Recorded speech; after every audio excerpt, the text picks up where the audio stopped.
Hola, ¿cómo les va? Vamos siguiendo con el programa, avanzando despacito pero sostenidamente en el tiempo. Y antes de avanzar, quiero decirles que esto es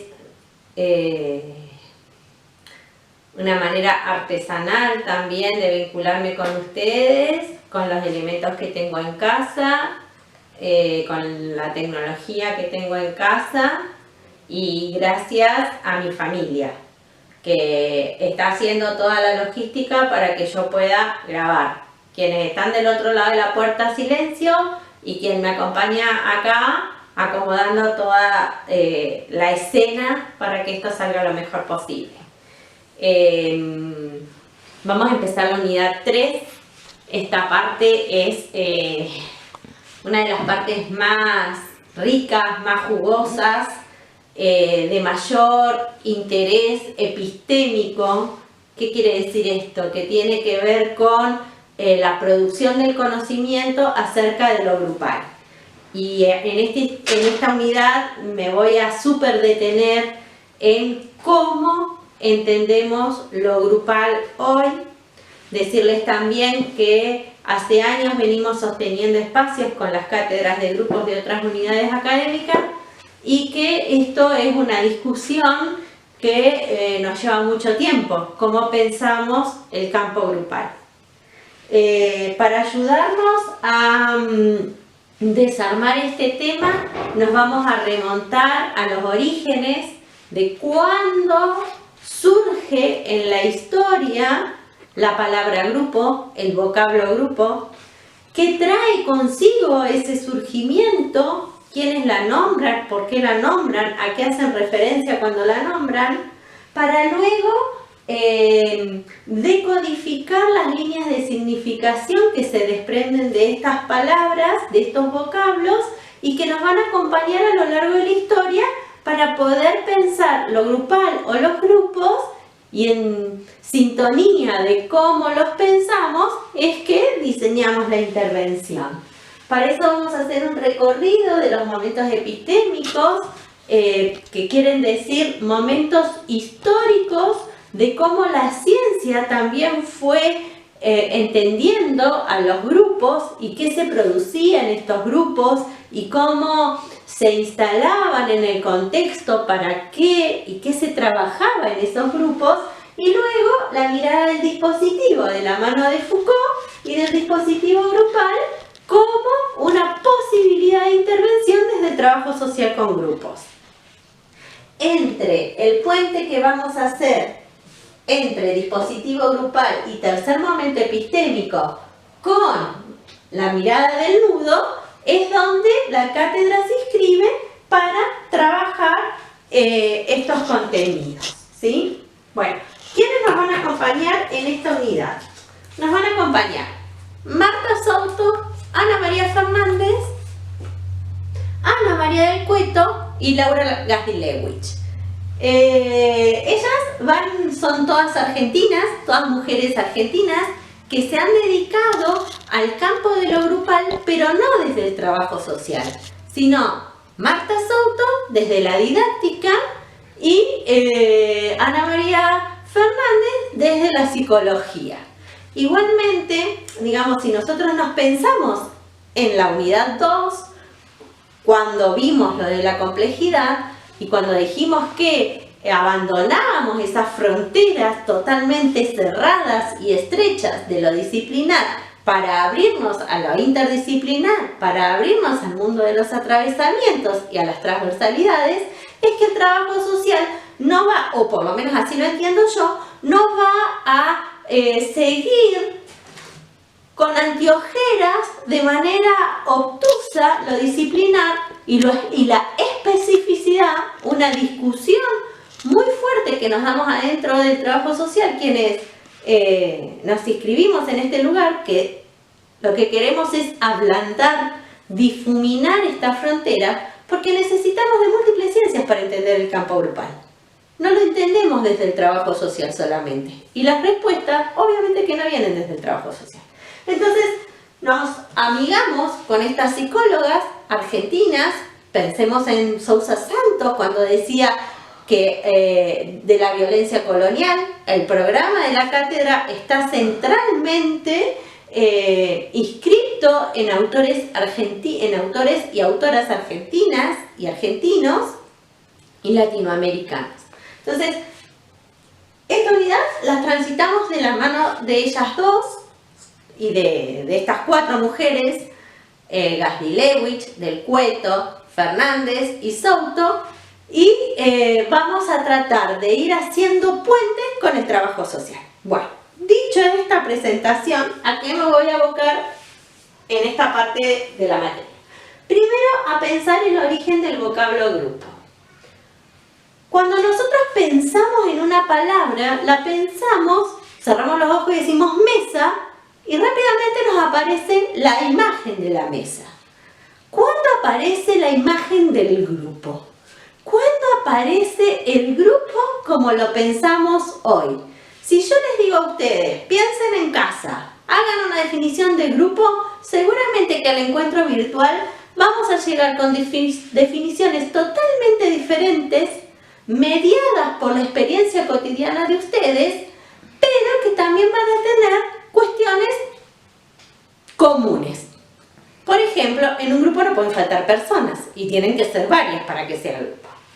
Pero parece que la palabra grupo no es muy vieja en la historia.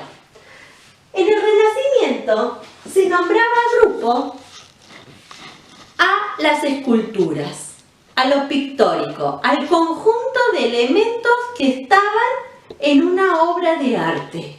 En una obra de arte que primero era plana, el cuadro. Ustedes vean un cuadro del Renacimiento y van a ver un conjunto de elementos agrupados. ¿Qué hacía la gente? Miraba esa obra de arte, miraba ese conjunto de elementos y a ese conjunto de elementos lo llamaba grupo. No había una referencia a personas, sino a elementos situados en un cuadro. Pasan años, muchos años, y aparece lo escultórico, las esculturas, los monumentos en plazas, en iglesias, separados de la pared, separados del muro. Entonces había una posibilidad de rodear, de darle la vuelta a ese monumento. Había una posibilidad de mirar cómo esos distintos elementos iban relacionándose, se iban armando para armar ese conjunto de elementos. Ese conjunto de elementos que podía ser mirado a distintas distancias, desde distintos ángulos, con otro conversando. Y a eso se le llamaba grupo, a ese conjunto de elementos asociados en esas obras de arte. En la Edad Moderna, cuando irrumpen cambios en la familia, en el contexto, migraciones, surge la urbe, el Estado-Nación, y aparece la necesidad de nombrar a las personas que se van consolidando en distintos espacios y de distintas maneras que antes no eran conocidos. Aparece el grupo familiar. Aparece la fábrica y el grupo de obreros, aparece el hospital y el grupo de enfermos, ¿sí? Entonces es allí donde aparece lo humano mediado por una palabra que vamos a decir que a eso hacía referencia el grupo, ¿sí? Pero luego, digamos, ese grupo, ¿a qué se lo asociaba? Y hay dos vertientes, la vertiente del grupo y la vertiente de la grupa, que tienen dos significados diferentes. A mí no me interesa mucho que ustedes me digan grupo del alemán o del italiano, perdón, grupo del italiano y grupa del alemán. No me interesa eso, me interesa que ustedes puedan significar estas dos ideas, fuerzas, que constituyen la idea del grupo. La grupa va a hacer alusión a la mesa redondeada, a la masa redondeada, ¿sí?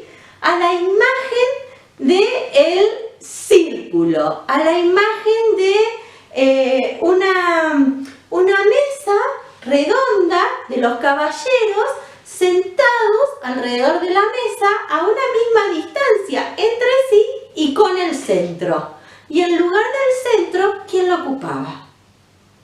Dios, el conocimiento, el saber, ¿sí? Y la imagen del grupo va a ser alusión al nudo, al grupo como un nudo, como un espacio de múltiples atravesamientos, un espacio de entrecruzamientos. Estas dos líneas de significación hoy siguen conviviendo porque nosotros necesitamos del círculo y necesitamos del nudo. En el círculo se posibilita la comunicación horizontal, se posibilita la mirada cara a cara, se posibilita el que cada uno ocupe un lugar con posibilidades de intercambiarse. Y en el nudo se posibilita el entrecruzamiento, las posibilidades de que cada uno vaya anudándose y desanudándose con los otros y con la tarea. Y en este entrecruzamiento y en este anudamiento, lo que también va a haber es un flujo del exterior, un flujo del contexto, que se va a hacer texto, que se va a manifestar en el campo grupal. En este sentido, tanto grupo como grupa hoy siguen vigentes, no como excluyentes, y acá vamos al principio de la complejidad, al principio de lo dialógico. No excluimos, no separamos. Si yo tuviera que simbolizar la grupa, yo haría un círculo, claramente. Y ustedes vean que este círculo es la formación grupal que nosotros usamos para cualquier tipo de grupos. Cada uno ocupa un lugar, se va sentando, está a una distancia, a una equidistancia del centro, todos a la misma distancia del centro, como ya les dije, pero esto no me reviste ninguna complejidad, pero sí me posibilita, digamos, un intercambio de miradas, me posibilita circuitos de comunicación, me posibilita el contacto cara a cara. Entonces, la grupa la utilizo y el nudo me reviste otra formación. Un nudo me permite traer de la afuera cuestiones del adentro al adentro y me permite esto, un entrecruzamiento de hilos, un entrecruzamiento de subjetividades, un entrecruzamiento de temáticas. Y en este hilo, cada uno de estos hilitos más finitos, en este nudo, cada uno de estos hilitos más finitos remite a uno de los integrantes de la formación grupal. Nudo y círculo aún son usados como expresiones de lo grupal en la intervención en el campo. No los tenemos que destruir y no los tenemos que disociar. Y acá viene el principio dialógico que nos trae Morín en la complejidad, cuando nos dice que no hay que separar, que no hay que disociar, sino que hay que ir integrando para encontrar una nueva riqueza. Bueno, y para cerrar esta parte de la unidad, decirles que según cómo nosotros pensemos a lo grupal, cómo pensemos este espacio de intervención, va a ser, como dije al inicio, cómo diseñemos la intervención, con qué intencionalidad. Y acá es algo que sí me gustaría como empezar a pensar, es el para qué de la intervención del trabajo social con grupos desde esta mirada teórica o epistemológica, política y ética. Y quisiera decirles que aunque parezca, digamos, ¿para qué? ¿Para qué nos dicen lo del vocablo grupo? ¿Para qué lo de las líneas de significación? porque a partir de ser nombrable, de ser decible el espacio grupo, el espacio grupal, es que empieza desde el lenguaje y desde la cultura a generarse una serie de simbolizaciones que nos permiten que surjan fenómenos que vamos a poder analizar, que surja un cuerpo de conocimiento. Ahora vemos los momentos epistémicos que nos van a ir definiendo desde lo teórico qué hacer. En este sentido, fueron dos grandes corrientes las que abrieron en el campo grupal. Por un lado, la sociología, con todo lo que ustedes saben de grupos primarios, grupos secundarios, y qué sucede en los grupos primarios, en donde pone foco la sociología, lo pone en el conflicto, lo pone en el rol, lo pone en el estatus, en la posición, ¿sí? Y por el otro lado, la psicología, que se ocupa, si bien no explícitamente de lo grupal, porque su campo de conocimiento es el sujeto y es el comportamiento, pero sí se ocupa mucho de cómo estos sujetos se comportan en lo colectivo. Entonces, traccionados por la psicología y por la sociología, aparece, o surge, mejor dicho, borren el aparece, surge lo grupal como también campo de intervención del trabajo social. En este sentido, hay una producción vasta de conocimiento, contundente, que refiere al momento histórico, porque el conocimiento y la ciencia, lo va a decir Morín, es un reflejo de su contexto. Lo que ocurre en el contexto posibilita la generación de conocimientos. Ahora vamos a los momentos epistémicos y vemos eso.